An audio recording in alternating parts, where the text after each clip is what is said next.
So these numbers are hard to even fathom. Russell Westbrook, in the last 3 fourth quarters, has made 1 field goal. In one of those fourth quarters, he didn't take a shot.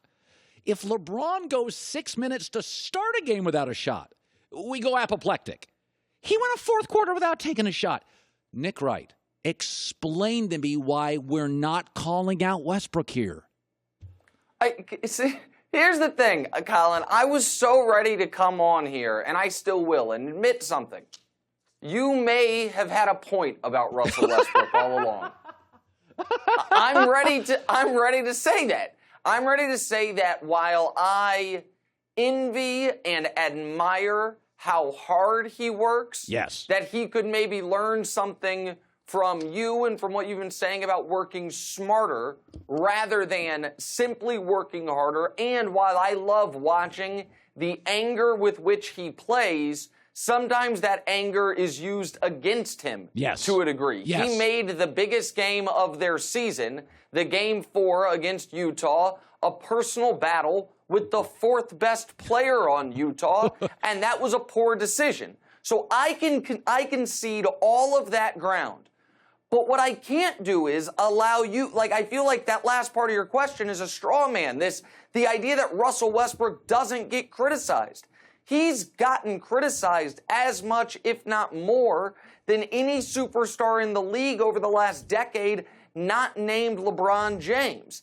Everything that went wrong in Oklahoma City was blamed on Russ. Kevin Durant leaving was blamed on Russ. The team not winning more games last year was blamed on Russ. And this year, a lot of it fair, by the way, this year has been blamed on Russ. So I do feel like he is criticized. Okay, let me jump in here. Let me jump in here.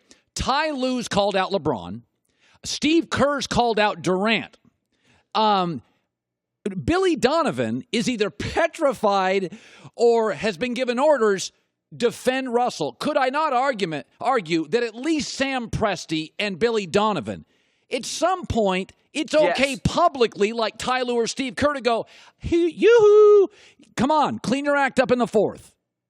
Well, yes, I agree, and I don't think Billy Donovan has acquitted himself well this series or this season. But I will say this. This was the first year where they could publicly, if they wanted to, criticize Russ because he held the fate of their franchise in their hands. The next time OKC signs a marquee free agent will be the first time since the franchise moved from Seattle. They had to recreate their team on the fly last season and design everything around enticing Russ to stay. Because even though he's flawed, he's one of the 10 best basketball players alive, and you cannot let Harden, KD, and Russ all walk out that door. Right. They got Russ to sign that extension, so now maybe some tough love. I understand that criticism, and the local media is obviously intimidated by him. That is, when you cover professional sports in Oklahoma City, if the Thunder or Russ cut you off, you don't have a lot of outlets. Right. So that criticism, I think, is fair, Colin. Okay, so I said something last week. You called me out. I didn't sleep for days. It was very tough on me, my emotions. I said, listen, LeBron's still amazing, but the emergence of Simmons and the Sixers and the dynasty out west and the Rockets, a rivalry to the dynasty, LeBron could twist an ankle and I won't go to Netflix with the Eastern Conference playoffs anymore. That they're not beholden to LeBron. Now, he's great. But I'm watching the Sixers last night, and they did again, for the second time in a series, what nobody else does. They were awful from three-point land, and they still win by blowout. This is what I'm saying about Philly. They're fun. They're long. They can play defense. They're good. Since January 1st, best team in the East. I'm not saying LeBron's not great, but if he gets bounced in the playoffs, I'm not going to Netflix. Like the league, I think Philadelphia is really special. I just feel like this commentary is 2 years ahead of time. And I think you're saying if LeBron gets bounced in the playoffs, you're not going to Netflix.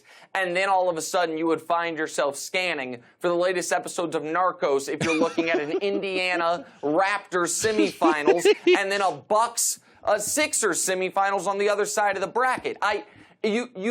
and you keep throwing around this word dynasty, that there's a dynasty out west, there's going to be dueling dynasties out east, none of them involving LeBron James. Let me ask you this question, Colin. You seem to be very high on the Celtics for next season. Yes. If LeBron James signs with the Sixers, who's the overwhelming favorite in the East? I'm just curious. Okay, he's not signing with the Sixers because Simmons and LeBron don't work. He's not signing with the Sixers. That's a ridiculous hypothetical. Okay. The idea that you could say LeBron and any player that is currently living doesn't work is ludicrous, first of all. The idea that, oh my goodness, you have the two best playmakers above 6'8" in the league. That's against the rules these days. That's not going to work out. That's silly. I understand Ben Simmons is not a shooter. You like to surround LeBron with shooters, but you also like to surround him with super talented athletes. You keep acting as if the NBA, you say, no longer needs LeBron, that you're not tuning in to watch, as if he's not averaging 33, 12, and 8 in a playoff series as we speak. You talk about the dynasty going on out west. If LeBron signs with the Rockets, who's the favorite next year? Rockets. How about this? If LeBron signs with Portland, Lillard and McCollum, who's the favorite next year? It'd be close. Exactly. So the only guy who can, by his free agent destination, decide who is either the 1 favorite or 1A, 1B favorite is a guy that you're like, I might watch tonight, but there's another game going on and I've got draft prep to do. We'll see. I don't buy it. I just simply think I've never said this to you publicly. I think you're lying. I don't think you're lying to the audience. I think you're lying to yourself, and I think you need to talk to somebody about it. That's deep, Colin. Okay, finally.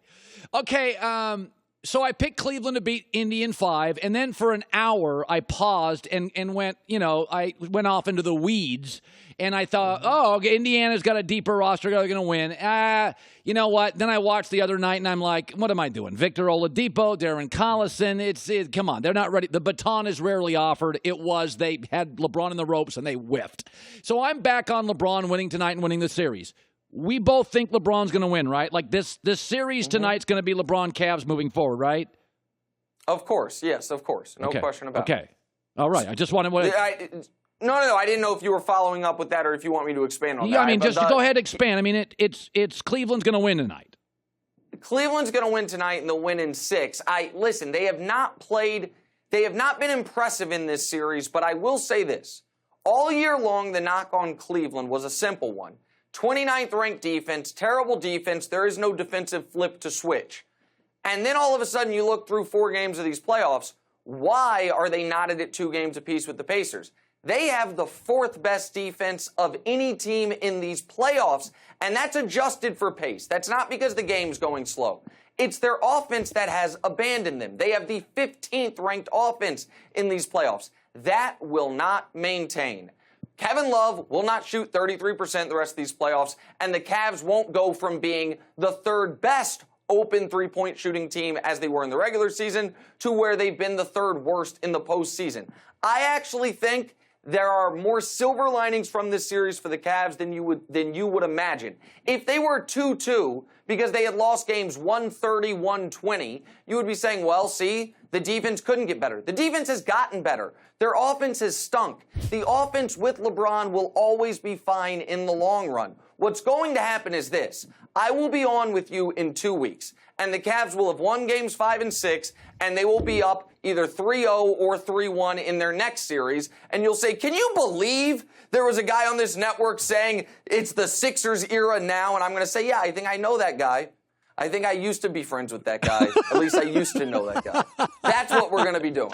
Okay, I just texted my therapist. Thanks for watching. Subscribe here to get the latest from the show. Also, be sure to check out more of the best clips from The Herd or go watch a few segments from our other shows on FS1.